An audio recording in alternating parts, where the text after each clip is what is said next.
ಬೆಂಗಳೂರಿನಲ್ಲಿ rowdy shooter Shivaprakash alias Biklu Shiva ಹತ್ಯೆ ಪ್ರಕರಣಕ್ಕೆ ಸಂಬಂಧಪಟ್ಟಂತೆ ಈ ಒಂದು ಮುಖ್ಯ ಪ್ರಕರಣದ ಪ್ರಮುಖ ಆರೋಪಿ A1 accused number 1 Jagadish alias Jagga ಕೊಲೆಯ ಮಾಸ್ಟರ್ ಮೈಂಡ್ ಜಗ್ಗ ಎಸ್ಕೇಪ್ ಆಗಿರುವಂತಹ ದೃಶ್ಯ ಸೆರೆಯಾಗಿದೆ.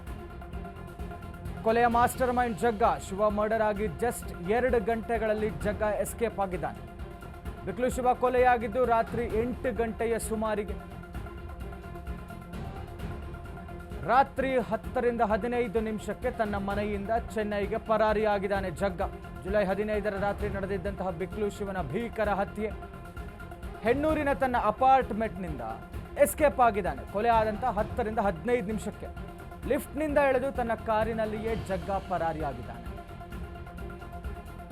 ಜಗದೀಶ್ ಅಲಿಯಾಸ್ ಜಗ್ಗ ಎಸ್ಕೇಪ್ ಆಗಿರುವಂತಹ ದೃಶ್ಯ ಸಿಸಿಟಿವಿಯಲ್ಲಿ ಸೆರೆಯಾಗಿದೆ.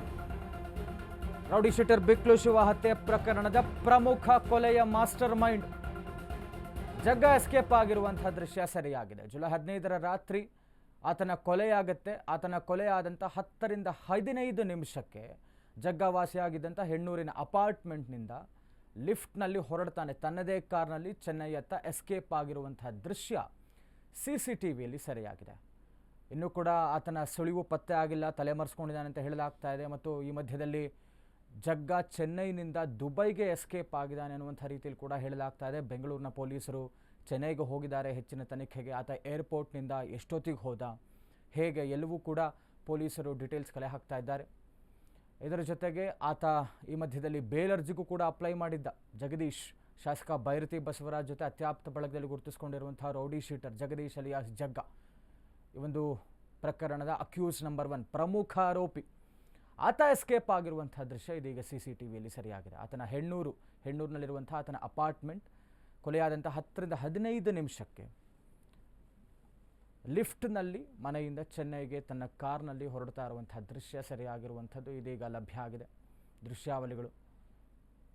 ಮತ್ತೊಂದೆಡೆ ಚೆನ್ನೈಗೆ ಬೆಂಗಳೂರಿನ ಪೊಲೀಸರು ತನಿಖೆ ನಡೆಸ್ತಾ ಇರುವಂಥವ್ರು ಹೋಗಿ ಡೀಟೇಲ್ಸ್ ಕಲೆ ಹಾಕಿದ್ದಾರೆ. ಅಲ್ಲಿ ಯಾರ ಸಂಪರ್ಕದಲ್ಲಿದ್ದ, ಯಾವ ಕಾರನ್ನು ಬಳಸಿದ್ದ, ಎಷ್ಟೊತ್ತಿಗೆ ಚೆನ್ನೈನಿಂದ ದುಬೈಗೆ ಹೊರಟ, ಯಾವ ಫ್ಲೈಟಲ್ಲಿ, ಎಲ್ಲವನ್ನೂ ಡೀಟೇಲ್ಸ್ ಕೂಡ ಕಲೆ ಹಾಕ್ತಾ ಇದ್ದಾರೆ. ಮತ್ತು ಇದರ ಮಧ್ಯ ರೆಡ್ ಕಾರ್ನರ್ ನೋಟಿಸ್ಗೂ ಕೂಡ ಪೊಲೀಸರು ಸಿದ್ಧತೆ ಮಾಡ್ಕೊಳ್ತಾ ಇದ್ದಾರೆ ಅಂತ ಹೇಳಲಾಗ್ತಾ ಇತ್ತು. ಕೇಂದ್ರ ಸರ್ಕಾರಕ್ಕೆ ಮನವಿಯನ್ನು ಮಾಡಿ ರೆಡ್ ಕಾರ್ನರ್ ನೋಟಿಸ್ ಇಶ್ಯೂ ಮಾಡಬಹುದು ಅಂತ ಕೂಡ ಹೇಳಲಾಗ್ತಾ ಇತ್ತು. ಡೀಟೇಲ್ಸ್ ಕೊಡ್ತಾ ಹೋಗ್ತಾರೆ ನಮ್ಮ ಪ್ರತಿನಿಧಿ ಬಸವರಾಜು. ಬಿಕ್ಲು ಶಿವ ಕೊಲೆ ಪ್ರಕರಣದ ಪ್ರಮುಖ ಆರೋಪಿ ಮಾಸ್ಟರ್ ಮೈಂಡ್ ಅಂತ ಹೇಳಿದ್ರೆ A1 ಜಗ್ಗ. ಈತ ಚೆನ್ನೈ ಮುಖೇನ ದುಬೈಗೆ ಪರಾರಿಯಾಗಿದ್ದಾನೆ ಅನ್ನುವಂಥ ಮಾಹಿತಿ ಬರ್ತಾ ಇತ್ತು. ಇದೀಗ ಆತನ ಕೊಲೆಯಾದಂಥ 10 ರಿಂದ 15 ನಿಮಿಷಕ್ಕೆ ತನ್ನ ಮನೆಯಿಂದ ಲಿಫ್ಟ್ನಲ್ಲಿ ಕಾರ್ ಮುಖೇನ ಹೊರಡ್ತಾ ಇರುವಂಥ ದೃಶ್ಯ, ಪರಾರಿಯಾಗ್ತಾ ಇರುವಂಥದ್ದು ಸರಿಯಾಗಿದೆ. ಈ ಪೊಲೀಸರ ಕಾರ್ಯಾಚರಣೆ ಹೇಗಿದೆ, ಏನಾಗ್ತಾ ಇದೆ ಅನ್ನುವಂಥ ಡೀಟೇಲ್ಸ್ ಕೊಡೋದಾದ್ರೆ. ಸಂತೋಷ್, ರೌಡಿ ಶೂಟರ್ ಬಿಕ್ಲು ಶಿವ ಕೊಲೆ ಪ್ರಕರಣಕ್ಕೆ ಸಂಬಂಧಪಟ್ಟಂತೆ ಏನವತ್ತು ಕೊಲೆ ನಡೆದಿಲ್ಲ, ಕೊಲೆ ನಡೆದ ದಿವಸ ಕೊಲೆ ನಡೆದ ಕೇವಲ 10 ರಿಂದ 15 ನಿಮಿಷದಲ್ಲಿ RD ಕಾರ್ನಲ್ಲಿ ಬಿಕ್ಲು ಶಿವನ A1 ಆರೋಪ ಆಗಿರುವಂತಹ ಜಗ್ಗ ಅವರು ಪರಾರಾಗಿರುವಂತದ್ದು.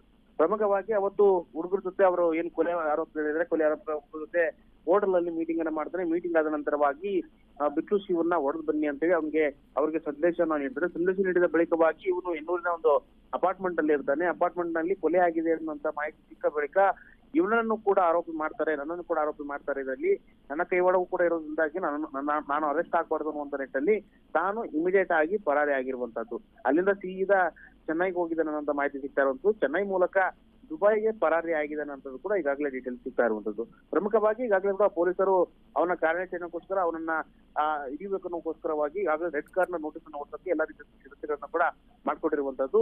ಆತ ಎಲ್ಲಿದ್ದಾನೆ, ಏನ್ ಮಾಡ್ತಾ ಇದ್ದಾನೆ ಅನ್ನೋದ್ರ ಬಗ್ಗೆ ಇನ್ನೂರಿಗಾದ್ರೂ ಖಚಿತ ಮಾಹಿತಿ ಸಿಗ್ತಾ ಇಲ್ಲ. ಆದ್ರೆ ಚೆನ್ನೈನ ದಾರಿ ಕಡೆ ಮುಖ ಮಾಡಿ ತೋರಿಸ್ತಾ ಇರುವಂತದ್ದು. ಹಾಗಾಗಿ ಚೆನ್ನೈ ಭಾಗದಲ್ಲಿ ಎಲ್ಲಿದ್ದಾನೆ ಏನು ಅನ್ನುವಂತ ನಿಟ್ಟಿನಲ್ಲಿ ರೆಡ್ ಕಾರ್ನರ್ ನೋಟಿಸ್ ಹೊರತಕ್ಕೆ ಪೊಲೀಸರು ಸಿದ್ಧತೆಯನ್ನ ಮಾಡ್ಕೊಂಡಿರುವಂತದ್ದು.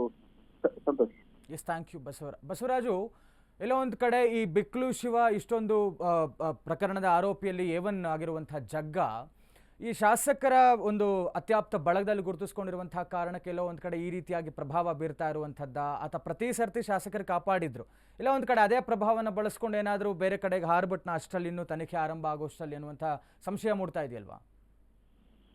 ಖಂಡಿತ ಸಂತೋಷ್. ಯಾಕಂದ್ರೆ ಇವನು ಬೈರತಿ ಬಸವರಾಜ್ ಅವರ ಬಲಗೈ ಮಂಡನ ಅಂತ ಗೊತ್ತಿಲ್ಲ. ಯಾಕಂದ್ರೆ ಬೈರತಿ ಬಸವರಾಜ್ ಅವರ ಜೊತೆ ಫೋಟೋಸ್ ಗಳಾಗಿರ್ಬೋದು, ಅವ್ರ ಜೊತೆ ಏನು ಸೆಲೆಬ್ರೇಷನ್ ಗಳಾಗಿರ್ಬೋದು, ಬರ್ತ್ಡೇ ಸೆಲೆಬ್ರೇಷನ್ ಗಳಾಗಿರ್ಬೋದು, ಯಾವುದೇ ಒಂದು ಇವೆಂಟ್ ಗಳಿದ್ರು ಕೂಡ ಈತ ಮುಂಚೂಣಿಯಲ್ಲಿರ್ತಿದ್ದ. ಯಾಕಂದ್ರೆ ಈ ತರ ಹುಡುಗರು ಈತನ ಟೀಮ್ ಏನಿದೆ ಮುಂಚೂಣಿಯಲ್ಲಿರ್ತಿದ್ರು. ಪ್ರಮುಖವಾಗಿ ಜಗ್ಗನ ಇಂದಿನ ಕ್ರೈಮ್ ಹಿಸ್ಟ್ರಿಗಳನ್ನ ನೋಡ್ತಾ ಹೋದ್ರೆ ಈತನ ಕೂಡ ಸಾಕಷ್ಟು ಪ್ರಕರಣಗಳಲ್ಲಿ ಬೇಕಾದಂತವನು ಇವನ ಮೇಲೆ 10 ಹೆಚ್ಚು ಪ್ರಕರಣಗಳು ದಾಖಲಾಗಿರುವಂತದ್ದು. ಎಲ್ಲಾ ಪ್ರಕರಣಗಳಲ್ಲೂ ಕೂಡ ಈಗಾಗಲೇ ಆಚೆ ಇರುವಂತದ್ದು, ಬೇಲ್ ಮೇಲೆ ಆಚೆ ಇರುವಂತದ್ದು, ಮತ್ತೆ ಉಳಿದ ಪ್ರಕರಣಗಳಿಗೆ ಕೆಲವು ಪ್ರಕರಣಗಳಿಗೆ ಕೋರ್ಟ್ ನಿಂದ ತಡೆಯಾಜ್ಞೆ ಕೂಡ ಇರುವಂತದ್ದು. ಅಷ್ಟೇ ಅಲ್ಲದೆ ಲಾಸ್ಟ್ ಟೈಮ್ ನಡೆದಂತ ಚಿನ್ನಸ್ವಾಮಿ ಕಾಲ್ತುಳಿತ ಪ್ರಕರಣಕ್ಕೆ ಸಂಬಂಧಪಟ್ಟಂತೆ ಅಲ್ಲಿಯೂ ಕೂಡ ಹೋಗಿ ಅವರ ಟೀಮ್ ಹೋಗಿ ಗಲಾಟೆಯನ್ನ ಮಾಡಿತ್ತು. ಆ ಸಂದರ್ಭದಲ್ಲಿ ಕಬ್ಬನ್ಪಾರ ಪೊಲೀಸರು ವಶಕ್ಕೆ ಪಡಿಸಿಕೊಂಡಿದ್ರು. ಆ ಸಂದರ್ಭದಲ್ಲಿ ಅವರನ್ನ ಬಿಡಿಸಲು ಭೈರತಿ ಬಸವರಾಜ್ ಅವರೇ ಸ್ವತಃ ಫೋನ್ ಮಾಡಿ ಅವ್ರು ನಮ್ಮ ಹುಡುಗರು ಬಿಡಿ ಅಂತೇಳಿ ಹೇಳುವಂತ ಮಾತನ್ನು ಕೂಡ ಹೇಳಿದ್ರಂತೆ. ಹಾಗಾಗಿ ಒಂದ್ ರೀತಿಯಾಗಿ ಜಗ್ಗನ ಬ್ಯಾಕ್ ಬೋನು, ಜಗ್ಗನ ಬ್ಯಾಕ್ ಅಲ್ಲಿ ಇರುವಂತ ವ್ಯಕ್ತಿ ಅಂದ್ರೆ ಅದು ಭೈರತಿ ಬಸವರಾಜ್ಗೆ ಸರ್ವಸಾಮಾನ್ಯವಾಗಿ ಎಲ್ರಿಗೂ ಗೊತ್ತಿರುವಂತದ್ದು. ಆದ್ರೆ ಈ ಪ್ರಕರಣದಲ್ಲಿ ತಪ್ಪಿಸಿಕೊಳ್ಳಕ್ಕೆ ಏನಾದ್ರೂ ಭೈರತಿ ಬಸವರಾಜ್ ಅವರು ಸಹಾಯ ಮಾಡಿದ್ರ ಅನ್ನುವಂತ ಪ್ರಶ್ನೆ ಇರುವಂತದ್ದು. ಯಾಕಂದ್ರೆ ಈಗಾಗಲೇ A1 ಆರೋಪಿ ಇರೋದ್ರಿಂದಾಗ ಅವರು A1 ಅವರಿದ್ರೆ ಭೈರತಿ ಬಸವರಾಜ್ ಅವರು A5 ಆರೋಪಿ ಇದ್ದಾರೆ. ಹಾಗಾಗಿ ಅವನ್ನ ಅರೆಸ್ಟ್ ಆದ್ರೆ ನನ್ನ ಹೆಸರು ಎಲ್ಲಿ ಬಾಯಿ ಬಿಡ್ಬೋದು ಅನ್ನುವಂತ ನಿಟ್ಟಲ್ಲಿ ಕೂಡ ನನ್ನ ಹೆಸರಲ್ಲಿ ಬೆಳಕಿಗೆ ಬರುತ್ತೆ ಅನ್ನುವಂತ ನಿಟ್ಟಲ್ಲಿ ಅವರನ್ನ ಪರಾರಿ ಮಾಡಿದ್ರ ಎಂಬುವಂತ ಪ್ರಶ್ನೆ ಕೂಡ ಉದ್ಭವ ಆಗಿರುವಂತದ್ದು. ಹಾಗಾಗಿ ಈಗೆಲ್ಲಾ ಆಯಾಮಗಳಲ್ಲಿ ಪೊಲೀಸರು ತನಿಖೆ ನಡೆಸ್ತಾ ಇರುವಂತ ಈಗಾಗಲೇ ಭೈರತಿ ಬಸವರಾಜ್ ಅವರಿಗೆ 2 ನೋಟಿಸ್ ಅನ್ನು ಕೊಟ್ಟು ವಿಚಾರಣೆ ಮಾಡುವಂತ ಕೆಲಸವನ್ನು ಕೂಡ ಮಾಡಿದರೆ, ವಿಚಾರಣೆ ಮಾಡಿ ಈಗಾಗಲೇ ಅವರಿಂದ ಹೇಳಿಕೆ ಪಡೆದುಕೊಳ್ಳುವಂತ ಕೆಲಸವನ್ನು ಮಾಡಿದ್ದಾರೆ. ಯಾಕಂದ್ರೆ ಈಗಾಗಲೇ ಅರೆಸ್ಟ್ ಆಗಿರುವಂತಹ 11 ಆರೋಪಿಗಳಿದ್ದಾರೆ. ಆ 11 ಆರೋಪಿಗಳು ಕೂಡ ಭೈರತಿ ಬಸವರಾಜ್ ಅವರಿಗೆ ಲಿಂಕ್ ಇರುವಂತದ್ದು. ಯಾಕಂದ್ರೆ ಕಳೆದ 4 ಆರೋಪಿಗಳಿವೆ. ಕೋಲಾರದ ಮಾಲೂರಿನಲ್ಲಿ ಅರೆಸ್ಟ್ ಮಾಡಿರುವಂತಹ 4 ಆರೋಪಿಗಳಿದ್ದಾರೆ. ಸ್ವತಃ ಭೈರತಿ ಬಸವರಾಜ್ ಅವರ ಬರ್ತ್ಡೇ ಪಾರ್ಟಿಗಳಲ್ಲಿ 3-4 ಬಾರಿ ಬಂದಂತ ವ್ಯಕ್ತಿಗಳು ಭೈರತಿ ಬಸವರಾಜ್ ಅವರನ್ನ ಮೀಟ್ ಮಾಡಕ್ಕೆ. ಹಾಗಾಗಿ ಅವರು ಅಲ್ಲಿಂದ ಇಲ್ಲಿಗೆ ಬಂದ್ರು, ನಿಮ್ಮನ್ನ ಮೀಟ್ ಮಾಡಕ್ಕೆ ಏನ್ ವಿಷಯ ಇತ್ತು, ಏನು ಎತ್ತ ಅನ್ನೋದ್ರ ಬಗ್ಗೆ ಕೂಡ ಸಂಪೂರ್ಣವಾದಂತ ಡೀಟೇಲ್ಸ್ ಅನ್ನು ಕಲೆಕ್ಟ್ ಮಾಡ್ಕೊಂಡಿರುವಂತದ್ದು. ಅಷ್ಟೇ ಅಲ್ಲದೆ ಈ ಪ್ಯಾಟ್ರಿಕ್ ಅನ್ನುವಂತ ಆರೋಪಿ ಏನಿದ್ದಾನೆ ಈತನು ಕೂಡ ಇವರಿಗೆ ಸುಪಾರಿಯನ್ನ ಕೊಟ್ಟಿದ್ದ ಅನ್ನುವಂಥದ್ದು ಕೂಡ ಗೊತ್ತಾಗ್ತಾ ಇರುವಂತದ್ದು. ಆ ವ್ಯಕ್ತಿಯು ಕೂಡ ಇನ್ನೂವರೆಗಾದ್ರೂ ಅರೆಸ್ಟ್ ಆಗಿಲ್ಲ. ಜಗ್ಗ ಮತ್ತು ಪ್ಯಾಟ್ರಿಕ್ ಏನಾದ್ರೂ ಅರೆಸ್ಟ್ ಆದ್ರೆ ಭೈರತಿ ಬಸವರಾಜ್ಗೆ ಸಂಕಷ್ಟ ಎದುರಾಗುತ್ತಾ ಅನ್ನುವಂತ ನಿಟ್ಟಿನಲ್ಲಿ ಅವ್ರನ್ನಾದ್ರೂ ಪಾರ್ ಮಾಡುವಂತದ್ದು, ಅವರನ್ನ ಡಿಸ್ಟರ್ಬ್ ಮಾಡುವಂತದ್ದು, ಇಂಥದ್ದೇನಾದ್ರೂ ಮಾಡಿದಾರಾ ಅನ್ನುವಂತ ಪ್ರಶ್ನೆ ಇರೋದಕ್ಕೆ ಉದ್ಭವವಾಗಿದೆ Santosh. Okay, yes, thank you Basavaraju ತಮ್ಮೆಲ್ಲ ಡೀಟೇಲ್ಸ್ಗಾಗಿ.